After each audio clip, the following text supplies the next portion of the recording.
Welcome back. This is Answer Me This, part of the Fatherhood in Focus podcast. I'm Aidan, dad, host, and founder of the Modern Fatherhood Club. Every week, I'm going to ask you one uncomfortable question, not to shame you, but to sharpen you, because this is about legacy, it's about impact, and it's about the man your kids actually see when you walk into the room. You see, the world is happy for you to cope.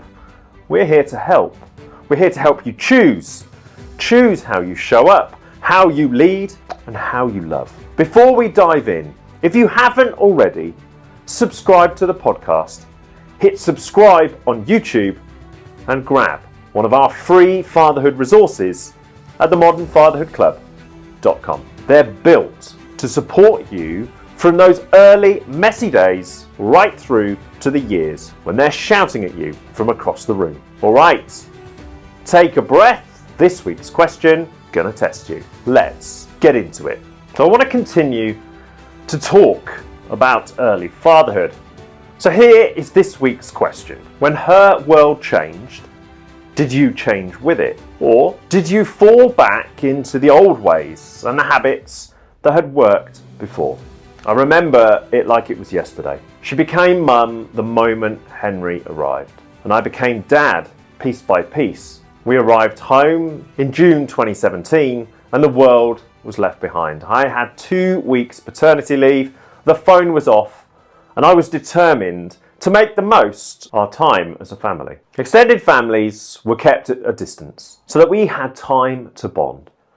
This was our conscious choice and one I'd make over and over again. For those first 2 weeks, I gave it everything I had. Then, like so many men before me, I thought I was doing everything right until the real world comes rushing back in. Those early nights were tough on Terry, tough on Henry. Breastfeeding, I had believed, was a simple process, a natural connection and space for them to bond. But in reality, it was a battle, an exhausting, grueling, uphill struggle. Henry wasn't latching, and the battle was draining her already depleted resources. I wanted to be her source of comfort, a source of understanding, a source of energy. But we were both tired and confused. Why was it so hard? How would we fix the problem? How could I protect her wishes and ensure nobody tried to steer her away from what she was desperately seeking to achieve, which was feed our young son naturally? Honestly, finding a solution without overstepping the mark or undermining her confidence, it was hard. You're both clueless in the early days. You're scrambling around looking for answers and solutions to problems that you don't fully understand. Her world had changed completely. She was now his only source of nourishment, his energy, his warmth. Our goal was to protect the bond they shared, nurture it, make it unbreakable. We had 2 weeks, and that's if you're lucky. I wanted to be there for her, but I didn't want to get in the way. I was on hand and present, and we immersed ourselves in his little world. This is what family is about. This is why we bring them into the world. Then 2 weeks later, everything changes. And it's the first challenge that you face as a new dad. You become her source of encouragement, support, and motivation. But it's all from a distance. Your presence helps her recuperate from the birth and rest between baby's demands. And I gave it everything I had for those 2 weeks. But then I disappeared back into the world like nothing had changed. This is what we experience. This is what is expected. This isn't what drives a wedge between you and them. That's how you adjust. How you let the outside world influence the way that you show up. And it's what you prioritize. The day you return to work, everything becomes a blur. You're fighting on 2 fronts. You want to show work that you're still valuable, that you still contribute, but you're also conflicted because work is creating distance. When I returned to work, the pressure increased. It wasn't the pressure from my colleagues or my boss or the business. It was the pressure from the disconnect that I felt every single day. I wasn't disconnected because I didn't care. I was disconnected because I cared so much, and still I felt like I was failing. You feel like you're failing because you want to be part of baby's world. You want to be supportive, to show her care, to show her that you understand. I rushed from meeting to meeting all day, every day. I didn't leave early. I stayed the course, and then I jumped in the car to make it home for bedtime and bath time because that was my time. Every evening I was desperate to get home, desperate for those bath time smiles, cuddles and stories. I had one thing on my mind: get home, show up, support, and do what I could to spend time with my little man and my wife. What she needed, though, was a rest, a bit of space to unwind, a moment to breathe and decompress. If I left too late, then a 12-hour day turned into a 14-hour day. 14 hours with no break, no support. That guilt, that ate away at me. It wasn't fatherhood that was the challenge. It was the distraction created by the outside world. It left us both tired, and at times it left us overwhelmed. So when you reflect on this week's question, when her world changed, did you change with it? Well, did you? Be honest. Or did you fall back into the old ways?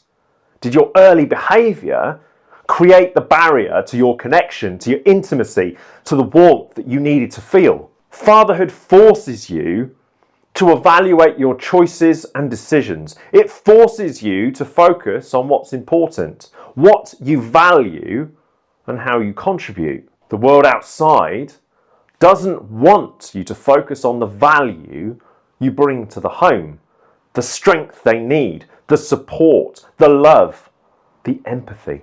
The world, your boss, the business, your colleagues, your ego, they're fighting for your attention.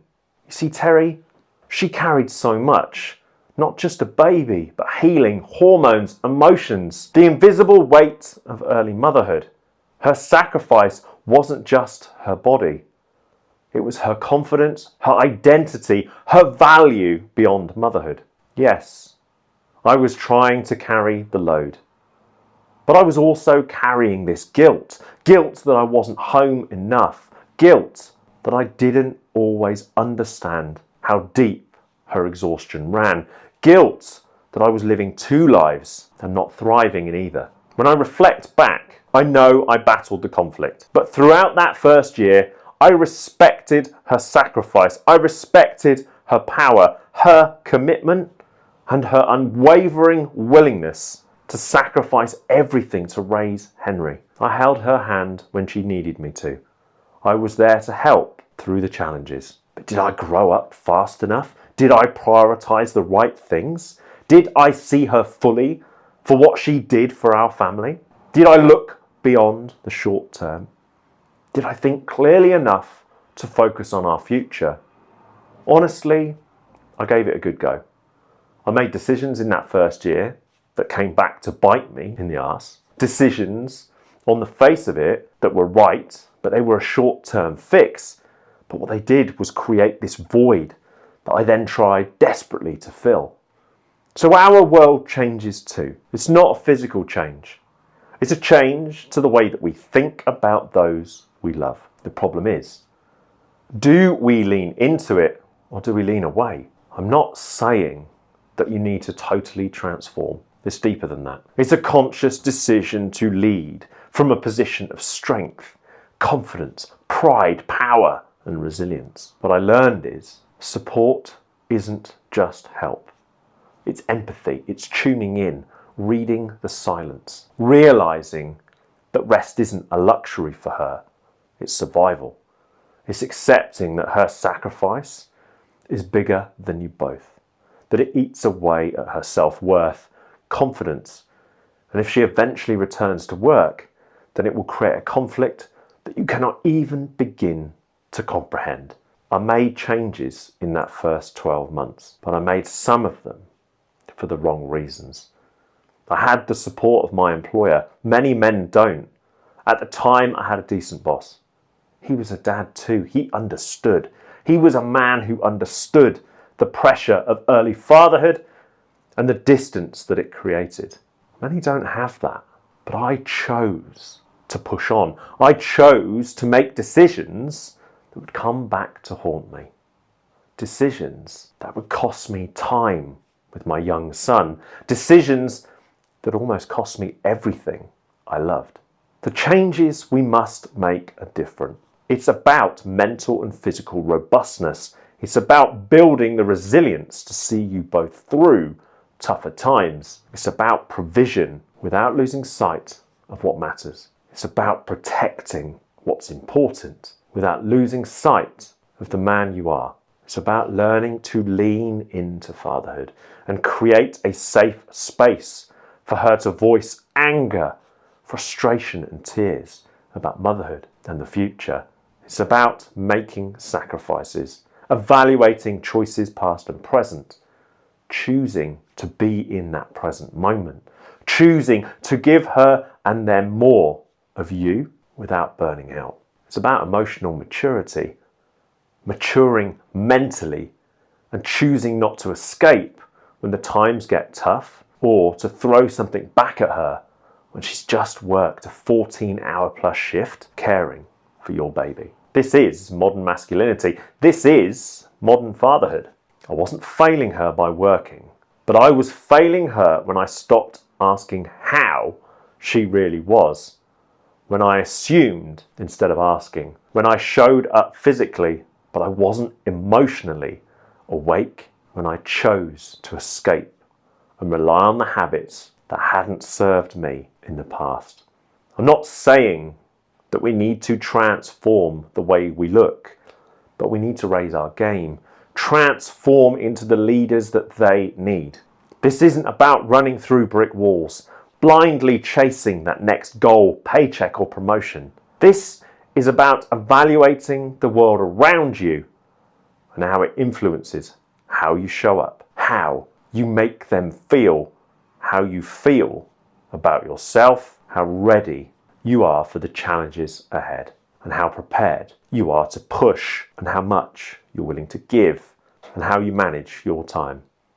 The world, my friend, is getting in the way of you becoming the dad they need. If we paused more, we'd connect more. If we cared less about what we had and what others thought and said, if we just lived, that would leave a lasting impression on her in those early formative months as a new mum.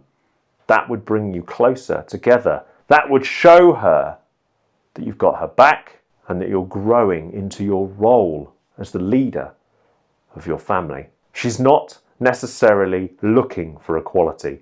She's looking for you to make the changes that are necessary to lead by example. Empower her and empower your children to make decisions clear in the knowledge that those decisions will cost you and them something. But she's also needing you to be clear that some decisions are worth making for the longer term because they benefit those you love.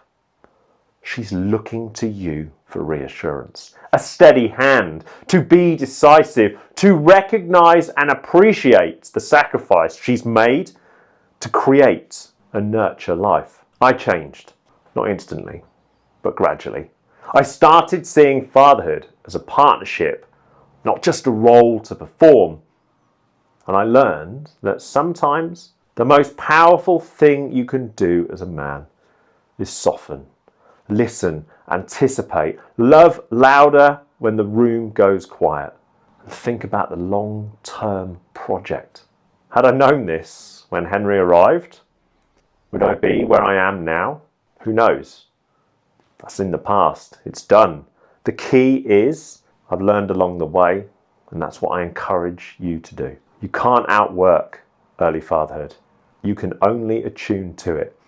And co-parenting in those early days, it's not about getting it right. It's about getting close. So close that she doesn't have to carry the unspoken things alone. That's the work. That, sir, is the win. Don't let the world get in the way. If you're about to become a dad, make sure you change when her world is flipped upside down. This isn't about diluting masculinity. This is about leaning into the value and beliefs that make you the man you are today and making the changes that will leave a lasting legacy on her and on them. So if you haven't already, answer me this. When her world changed, did you change with it? And if you want to push on and dive deeper, what part of you did you abandon when you walked back through the office door? Was it that part of you that felt, that was learning to love differently? Was it the part of you they needed to see and feel? The part that was learning to be gentle? The man that was starting to soften, to connect, to awaken? And I'll leave you with one last thought on this. The day our children are born, we get a taste of connection, of presence, of emotional clarity. But then, when we're called back to work, we bury it because the world outside that home has no room for it. Nobody really wants to see it. And as a consequence, we shut up shop and lean into what served us before we had kids, and we show up in survival mode. And the women we love, they start to carry everything, and we become distracted assistants, not intimate partners. That change she feels and you bury, well, that drives that wedge between you both.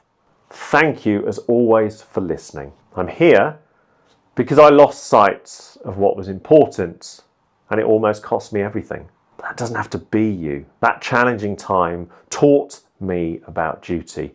It taught me to live aligned to the things that matter and to never overlook the small stuff and my impact on their world.